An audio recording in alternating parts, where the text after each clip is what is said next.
प्रिय भक्तगण, आज हम आपको एक कथा का श्रवण करा रहे हूं जो सुनने मात्र से आपके जीवन में सुख, संपत्ति और धन की वर्षा होगी। तो चलिए कथा को प्रारंभ करते हैं।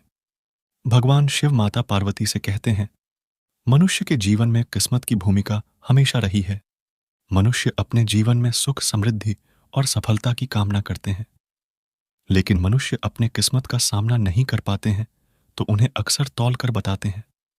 फिर भगवान शिव कहते हैं, मनुष्य अपनी किस्मत को खुद बदल सकता है और अपने जीवन में सुख, समृद्धि और सफलता पा सकता है।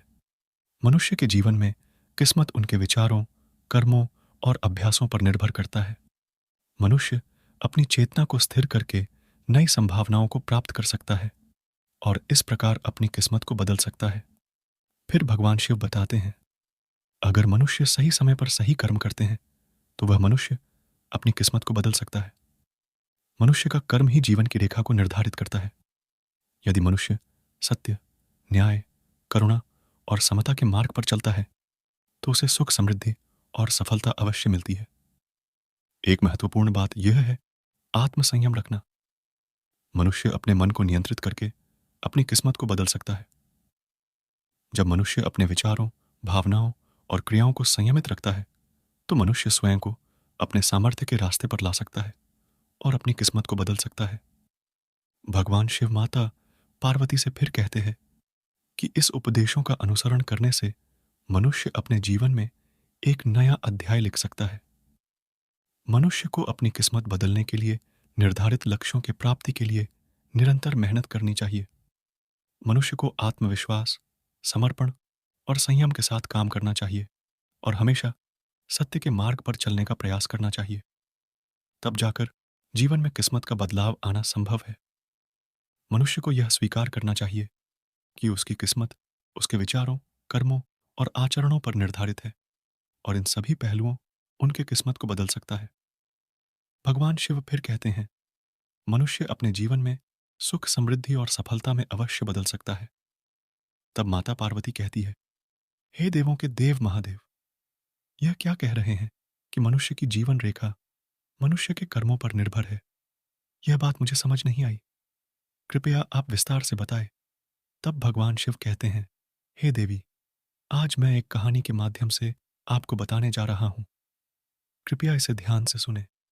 अगर आप यह कहानी सुन रहे हैं तो पूरा सुनिए।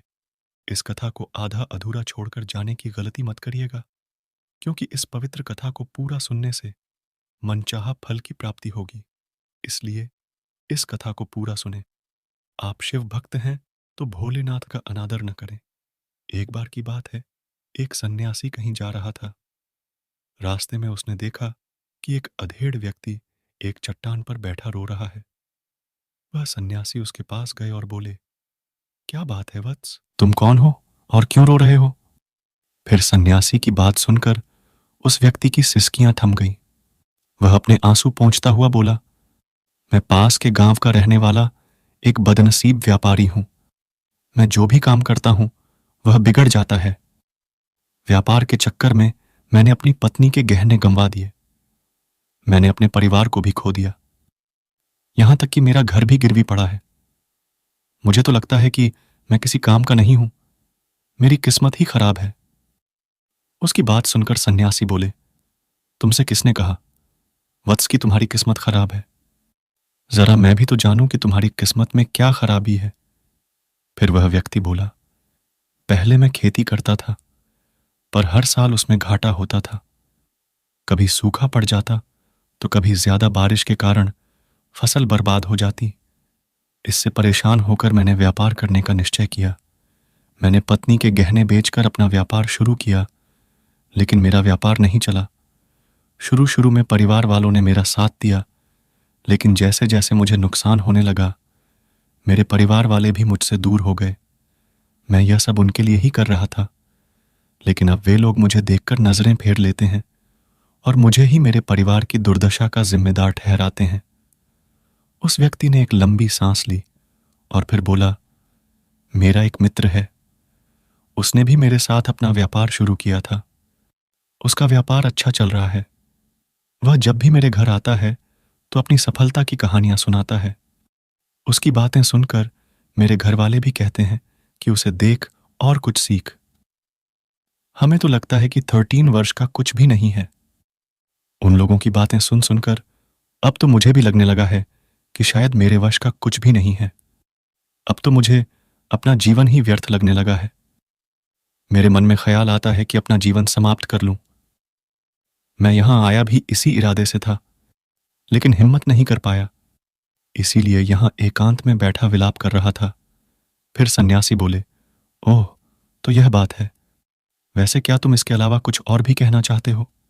उनकी बात सुनकर वह व्यक्ति बोला, एक ओर मेरा हर काम खराब हो जाता है, दूसरी ओर मेरा मित्र है जो हर समय मुझे नीचा खाने का प्रयत्न करता रहता है। मुझे समझ में ही नहीं आता है कि मैं क्या करूं। फिर सन्यासी बोले, क्या तुम अपने मित्र की बातें सुनकर दुखी हो जाते हो? हाँ, मैं उसकी बातें सुनकर स्वयं दुखी हो जाता हूं, उस व्यक्ति ने जवाब दिया। फिर सन्यासी ने फिर पूछा, तुम्हें किस बात का दुख होता है? अपने असफल होने का या फिर मित्र के सफल होने का? उनका सवाल सुनकर वह व्यक्ति एक पल के लिए सोच में पड़ गया। फिर वह बोला, अगर सच कहूं तो मुझे अपने असफल होने का उतना दुख नहीं होता है जितना कि मित्र के सफल होने का होता है। अर्थात यदि तुम्हारा मित्र सफल हो जाए तो तुम्हें खुशी होगी। सन्यासी ने प्रश्न किया। वह व्यक्ति बोला, हां, मुझे बहुत खुशी होगी। इसका मतलब है कि तुम्हारी खुशी तुम्हारे मित्र पर निर्भर है। फिर सन्यासी बोले, अगर वह चाहे तो तुम्हें खुश कर सकता है, और अगर वह चाहे तो तुम्हें दुखी कर सकता है। तुम स्वयं से न तो खुश हो सकते हो और न ही दुखी हो सकते हो। अर्थात तुम अपने मित्र के गुलाम हो गए हो, इसलिए तुम्हारा कुछ नहीं हो सकता। ऐसा ना कहें। महात्मा उस व्यक्ति ने हाथ जोड़ लिए। आपकी बातें सुनकर मुझे कुछ आशा बंध रही है। फिर सन्यासी बोले, जब हम किसी से आशा बांध लेते हैं तो उस पर निर्भर हो जाते हैं। ऐसे में हमारा खुश और दुख उस पर निर्भर करने लगता है। इससे बेहतर है कि तुम अपने आप से आशा बांधो। जब तुम ऐसा करोगे, साथ ही पूरे जतन से काम करोगे, तो तुम्हें सफलता अवश्य प्राप्त होगी। कहते हुए सन्यासी ने एक पल के लिए उस व्यक्ति की ओर देखा, फिर अपनी बात आगे बढ़ाई। तुम्हें लगता है कि तुम्हारा मित्र तुम्हें दुखी करने आता है, पर अगर विचार करो तो वह बातें तो सच्ची ही कहता है। वह अपने संघर्ष और अनुभव की बातें बताता है। तुम उन बातों से बहुत कुछ सीख सकते हो। तुम्हें इसके लिए उसका धन्यवाद करना चाहिए कि तुम्हें घर बैठे कुछ अनुभव मिल रहे हैं। तुम उन अनुभवों का लाभ उठाओ, नई शुरुआत करो, कर्म करते जाओ, हार मत मानो। एक दिन तुम्हें सफलता अवश्य मिलेगी। आज तुम जिसे अपना बुरा वक्त या बुरी किस्मत कह रहे हो, एक दिन यह बदल जाएगा। इसी के साथ तुम्हारे विचार भी बदल जाएंगे। और देखना, जब तुम्हारा अच्छा वक्त शुरू होगा, तब तुम्हारा मित्र भी तुम्हें अपनी सफलताओं की कहानियां नहीं सुनाएगा। तब वह अपनी असफलताओं की बातें बताएगा, ताकि तुम उसकी बातें सुनकर भ्रमित हो जाओ, तुम्हारा आत्मविश्वास हिल जाए और तुम गलत निर्णय ले सको। लेकिन उस समय भी तुम्हें अपनी बुद्धि का प्रयोग करना होगा। तुम्हारा मित्र जैसे आज तुम्हें दुखी करने आता है, उसी तरह उस समय भी वह तुम्हें दुखी करने आएगा, क्योंकि जिस तरह उसे दुखी देखकर तुम्हें मजा आता है, उसी तरह उसे भी तुम्हें दुखी देखने में उतना ही मजा आता है। वह व्यक्ति बोला, आपने सही कहा, लेकिन मेरा सबसे बड़ा दुख यह है कि मेरे परिवार के लोग भी इसमें शामिल हैं। वास्तव में मैं तो अपने परिवार के लिए अच्छा करना चाहता था, लेकिन वे लोग भी मेरी बात नहीं समझते हैं। वे भी मुझे गलत कहते हैं, और अब तो वे मेरे साथ भी नहीं हैं। फिर सन्यासी बोले, मैं सब समझ गया। तुम सांत्वना चाहते हो। वास्तव में इस दुनिया में सभी लोग सांत्वना ही चाहता है। हम चाहते हैं कि हम जब भी कुछ करें तो लोग हमारी प्रशंसा करें, लेकिन आम तौर से ऐसा नहीं होता है। इसलिए हम दुखी हो जाते हैं। हमें लगता है कि हमारे मित्र, परिवार वाले सब मतलबी हैं। लेकिन तुम अगर किसी को अपना परिवार मानते हो और उसके लिए कुछ करना भी चाहते हो, तो तुम्हें ऐसा क्यों लगता है कि तुम दूसरों के लिए कुछ कर रहे हो? वास्तव में तुम अपनी खुशी के लिए कर रहे हो। इसलिए परिवार के लिए कुछ करना वास्तव में अपने लिए ही करना होता है। लेकिन अगर ऐसा करते समय तुम्हें लगता है कि तुम दूसरों के लिए कर रहे हो, तो तुम दुखी रहोगे। और अगर तुम्हें लगता है कि तुम अपने लिए कर रहे हो, तो तुम खुश रहोगे। क्योंकि जब तुम अपने लिए कुछ अच्छा करते हो या करना चाहते हो, तब तुम्हें सांत्वना की जरूरत नहीं पड़ेगी। फिर सन्यासी की बातें सुनकर उस व्यक्ति के चेहरे के भाव बदल गए। वह बोला, आप सही कह रहे हैं, मैं समझ गया हूं। अब तक मेरी किस्मत खराब इसलिए थी क्योंकि वह दूसरों के हाथ में थी। अब मैं अपनी किस्मत को अपने हाथ में रखूंगा। मैं फिर से प्रयत्न करूंगा, पूरे मन से काम करूंगा, और जब तक सफलता नहीं मिल जाती, चैन से नहीं बैठूंगा। उस व्यक्ति की बात सुनकर सन्यासी मुस्कुराए और उसे एक छोटी सी डिबिया देते हुए बोले, इस डिबिया को हमेशा अपने पास रखना। इसमें एक ऐसा राज है जो तुम्हें बड़े से बड़े दुख से भी बाहर निकाल देगा। लेकिन इसे तभी खोलना जब तुम्हारे जीवन में कोई रास्ता ना दिखाई दे और तुम्हें लगे कि सब व्यर्थ है। यह दुनिया व्यर्थ है और यहां रहना भी व्यर्थ है। उस व्यक्ति ने सन्यासी को धन्यवाद दिया और डिबिया को लेकर चला गया। उसने नए उत्साह के साथ फिर से अपना व्यापार आरंभ किया। उसका व्यापार चल निकला। अपनी मेहनत और लगन के बल पर वह एक बड़ा व्यापारी बन गया। परिवार वाले भी उसके साथ आ गए और उसका जीवन हंसी खुशी बीतने लगा। अब वह भूतकाल का रोना छोड़ चुका था। वह भविष्यकाल की भी चिंता नहीं करता था। बस अपने वर्तमान को संवारने में लगा रहता था। और जो कुछ भी वह करता था, वह अपने लिए करता था, अपनों के लिए करता था। इसलिए वह प्रसन्न था। उसके जीवन में अब कोई दुख नहीं था। लेकिन वक्त हमेशा एक जैसा नहीं रहता है, वह बदलता रहता है। फिर उसके जीवन में भी बदलाव आया। एक दिन उसके राज्य पर पड़ोसी राजा ने चढ़ाई कर दी। उसने इस राज्य पर अपना कब्जा कर लिया। उसके सैनिकों ने चारों ओर लूटमार मचा दी। उसी में उस व्यापारी का सारा धन लूट लिया। फिर उसके घर में आग लगा दी। जान बचाने के लिए उसे अपने परिवार के साथ वहां से भागना पड़ा। वह व्यक्ति अपने परिवार के साथ कई दिनों तक इधर उधर भटकता रहा। वह दाने दाने को मोहताज हो गया। उसका बच्चा बीमार हो गया।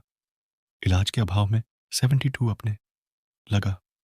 यह देखकर उसका हृदय रो उठा। वह कैसे अपने बच्चे का इलाज कराए? उसके पास तो खाने के लिए भी पैसे नहीं थे। ऐसे में उसे एक बार फिर निराशा ने घेर लिया। अब उसे लगने लगा कि उसका जीवन व्यर्थ है। सारी दुनिया व्यर्थ है। किसी भी बात का कोई मतलब नहीं है। भले ही आप जीवन में कितना भी कुछ कर लो, कितनी भी सफलता हासिल कर लो, पर अंतत यह जीवन समाप्त ही होता है। तो फिर ऐसे में जीवित रहने का क्या फायदा? इससे तो अच्छा है कि वह अपना जीवन समाप्त कर ले। लेकिन तभी उसके दिमाग में सन्यासी की दी हुई डिबिया की याद आई। उसने उत्सुकता के साथ उसे खोला। डिबिया के भीतर एक पर्ची रखी हुई थी। पर्ची पर कुछ लिखा हुआ था। उसे पढ़कर उसकी आंखों के आगे छाया। निराशा का अंधेरा छंट गया और वह मुस्कुरा पड़ा। पर्ची पर लिखा हुआ था, यह समय भी बीत जाएगा। उसने डिबिया को अपनी मुट्ठी में भर लिया और एक नई शुरुआत के लिए उठ खड़ा हुआ। फिर भगवान शिव कहते हैं, अगर आप भी ऐसी ही परिस्थिति से गुजर रहे हैं तो निराश न हो।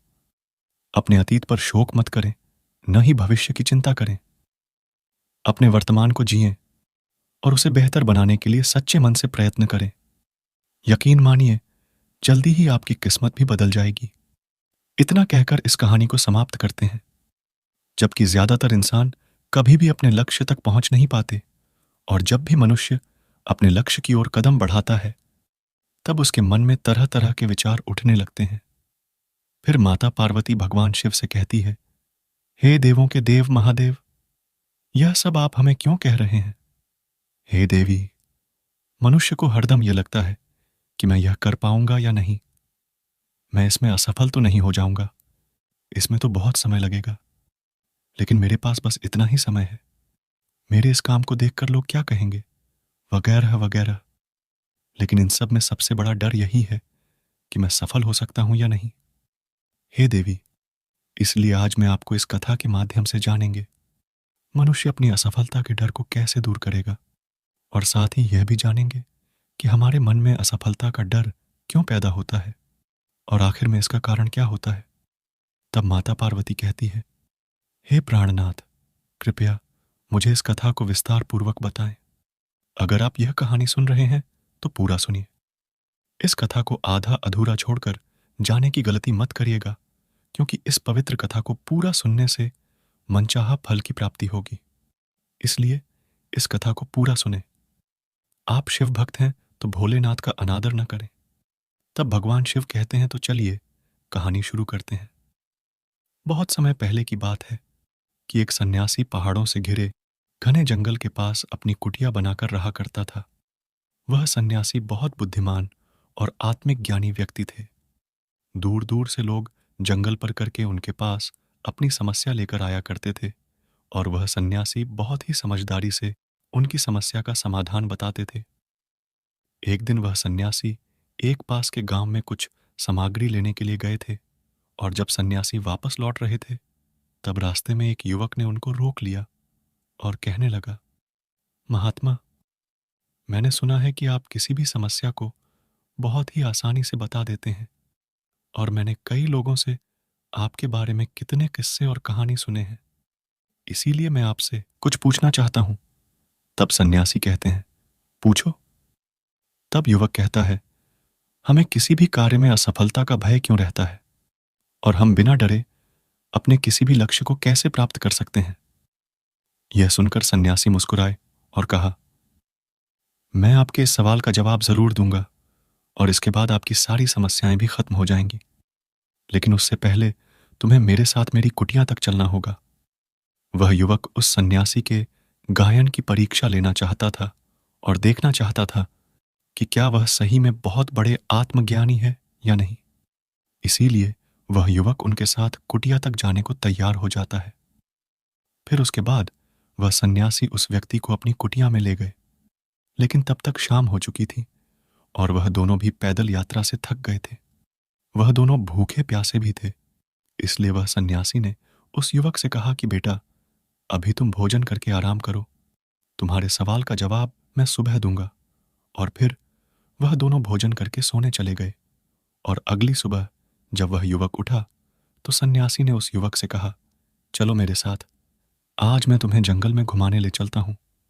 और वह दोनों जंगल में निकल गए, और थोड़ी देर बाद वह एक बड़ी सी गुफा के पास पहुंच गए। फिर सन्यासी ने गुफा की तरफ इशारा करते हुए कहा, चलो, आज मैं तुम्हें इस गुफा के दर्शन करवाता हूं। युवक भी उत्सुकता से कहा, जरूर महाराज, मुझे भी जंगल की गुफा देखने की बहुत इच्छा पहले से थी। इसके बाद वह दोनों गुफा के अंदर चले गए, और गुफा के अंदर काफी अंधेरा था। थोड़ी देर बाद वह सन्यासी चुपके से गुफा के बाहर निकल आते हैं, और एक पत्थर के बारे शिला से उस गुफा के द्वार बंद कर देते हैं। थोड़ी ही देर में उस युवक को एहसास होता है कि वह अकेला है और अंधेरे में खो गया है, और वह डर से गुफा के अंदर बहुत जोर से चिल्लाने लगता है कि आप कहाँ हैं? महात्मा, आप कहाँ चले गए हैं? आप मुझे जवाब क्यों नहीं दे रहे हैं? लेकिन काफी देर तक जब कोई भी जवाब नहीं मिला, तो वह घबरा गया और वापस गुफा के द्वार की ओर भागा। जैसे ही वह गुफा के द्वार पर पहुंचा, तो वह हैरान हो गया कि किसी ने गुफा का दरवाजा बंद कर दिया है, और वह सोचने लगा कि मैं गुफा के बाहर अब कैसे निकलूंगा। अब वह युवक उस अंधेरी गुफा में बिल्कुल अकेला था, बहुत डरा हुआ था और परेशान था। वह सोचने लगा, क्या उस सन्यासी ने उसे मारने की कोई योजना तो नहीं बनाई थी? अब वह गुफा में इधर उधर घूमने लगा और रास्ता खोजता रहा, लेकिन उसे कोई रास्ता नहीं सूझ रहा था। और अब उसे बहुत प्यास और भूख भी लगने लगी। इसीलिए वह एक जगह चुपचाप बैठ गया और अपने मन को शांत करने की कोशिश करने लगा। और कुछ देर बाद उसने देखा कि एक रोशनी कहीं दूर से सुरंग में से आ रही है, और उसने धीरे धीरे उस रोशनी का पीछा किया और देखा कि एक छोटा सा सुराख बना हुआ है और उसमें से निकल सकता है। लेकिन वह सुराग उसकी पहुंच से बहुत ऊपर है, और उसने बहुत कोशिश की, पर वह वहां तक पहुंचने में सफल नहीं हो पा रहा था। और अब वह थक कर वापस जमीन पर बैठ गया। फिर थोड़ी देर बाद उसने पाया कि गुफा के अंदर बहुत से छोटे मोटे पत्थर पड़े हुए हैं। फिर उसको एक उपाय सूझा। वह फौरन उठ खड़ा हुआ, और उसने पत्थरों को इकट्ठा कर करके अपने लिए पत्थरों की एक सीढ़ी बना ली। उस समय उसने अपनी सारी भूख प्यास भुलाकर अपना सारा ध्यान एक ही जगह केंद्रित किया और वह उन पत्थरों पर चढ़ के उस छोटे से सुराख तक पहुंच गया। और जैसे ही वह ऊपर चढ़ा, तभी अचानक उसने देखा कि वह सन्यासी भी वहां खड़े थे और उसको अपना हाथ बढ़ा रहे थे। और युवक सन्यासी का हाथ पकड़कर तुरंत गुफा से बाहर निकल आया। और वह जैसे ही बाहर निकला, वह उस सन्यासी पर गुस्से से चिल्लाने लगा, क्या आप पागल हो गए हैं? आपने मुझे इस अंधेरी गुफा में अकेले को छोड़ दिया और आप खुद बाहर आ गए। क्या आप जानते हैं कि मैं कितना डर गया था और मैं कितना भूख और प्यास से तड़प रहा था? तब वह सन्यासी ने मुस्कुराते हुए कहा, शांत हो जाओ मेरे बेटे। लो, पहले पानी पियो। युवक ने तुरंत थोड़ा पानी पिया और शांत होकर फिर कहा, हे महात्मा, मैंने आप पर काफी क्रोध किया है। इसके लिए क्षमा करें, लेकिन मुझे बताएं कि आपने ऐसा क्यों किया? तब सन्यासी ने उस युवक से कहा, बेटे, अब मेरी बात ध्यान से सुन लो। तुम केवल अपने दो कारणों से इस गुफा से बाहर निकल पाए हो, और उन्हीं कारणों ने तुम्हें उस गुफा से बाहर आने पर मजबूर कर दिया। पहला कारण, क्योंकि उस गुफा में और कोई नहीं था जो तुम्हें बता सके कि इस अंधेरे में तुम इतनी ऊंची सुराख के सिरे तक नहीं पहुंच पाओगे, और यह काम तुम्हारे लिए असंभव है। और दूसरा कारण यह है कि फिर से तुम्हारे साथ वहां कोई नहीं था यह बोलने के लिए कि चलो, कोई दूसरा और आसान सा रास्ता ढूंढते हैं। और मेरे बेटे, सफलता प्राप्त करने का यह सही तरीका है। मैंने तो बस तुम्हें यह दिखाया है कि सफलता कैसे प्राप्त कर सकते हैं इस छोटी सी परीक्षा से। लेकिन वास्तविक दुनिया इससे भी कहीं अधिक मुश्किल और जटिल है। अक्सर हमें सलाह देने के लिए बहुत से लोग मिलते हैं जो खुद कुछ नहीं कर पाए हैं जीवन में, लेकिन हमें गायन जरूर देंगे कि ऐसा मत करो, यह बहुत कठिन है, तुमसे ना हो पाएगा। इससे अच्छा है कि तुम कुछ आसान काम करो, तो उसमें तुम्हें अवश्य सफलता मिलेगी। और इस तरह से हमारा मन भटकने लगता है और हम खुद पर शक करने लगते हैं। वहीं सफलता प्राप्त करना एक लंबी यात्रा के समान है। घंटे घंटे भर घूमना पड़ता है, और कुछ महीनों तक लक्ष्य को पाने की कोशिश के बाद हमारी सोच बदलने लग जाती है और हम उस रास्ते को छोड़कर अलग रास्ते पर चलने लगते हैं। फिर सन्यासी कहते हैं, बेटे, महादेव अक्सर यह बात कहा करते हैं, हम समस्याओं को तभी देखते हैं जब हमारा ध्यान अपने लक्ष्य पर नहीं होता है। और यह सत्य प्रतिशत सच बात है।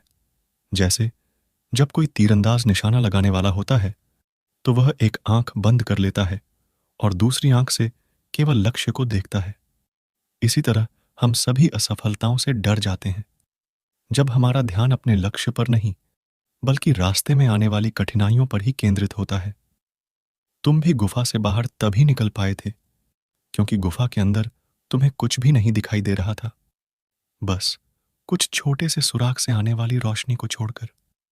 और अगर उस गुफा के अंदर रोशनी होती, तो वहां के बड़े बड़े गड्ढे और कीड़े मकोड़ों को देखकर तुम डर जाते और वहीं घूमते रहते। इसीलिए तुम अपना सारा ध्यान अपने लक्ष्य पर ही लगाओ और इस बात पर ध्यान देना बंद कर दो कि आसपास क्या हो रहा है और लोग क्या कह रहे हैं, आपके दोस्त और रिश्तेदार क्या कर रहे हैं, वह तुम्हारे बारे में क्या सोच रहे हैं। यह सब देखना बंद करो और अपने काम से काम रखो। और फिर देखना, जब एक दिन तुम्हारा समय आएगा, तो लोग खड़े होकर तुम्हारे लिए तालियां बजाएंगे और फोटो खिंचवाएंगे। इतना कहकर सन्यासी चुप हो जाते हैं। और फिर कुछ देर बाद युवक फिर सन्यासी से कहता है, हे महात्मा, आपने आज मेरी आंखें खोल दी। मैं अब से आपकी हर बात को समझ सकता और देख सकता हूं। आप सच में बहुत बुद्धिमान और आत्मज्ञानी हैं। इसीलिए आपका सभी सम्मान करते हैं, और मैं आपसे वादा करता हूं कि आज से मेरे मन में कभी भी असफलता का डर नहीं रहेगा। मैं केवल अपने काम पर ध्यान दूंगा, और जल्द ही मैं खुद को एक सफल इंसान के रूप में इस दुनिया को दिखाऊंगा। यह कहकर युवक ने सन्यासी को धन्यवाद दिया और अपने गांव के लिए वापस चला गया। फिर भगवान शिव कहते हैं, हे देवी, अगर यह कथा मनुष्य के जीवन में कुछ बदलाव लेकर आती है, तो मुझे बहुत खुशी होगी।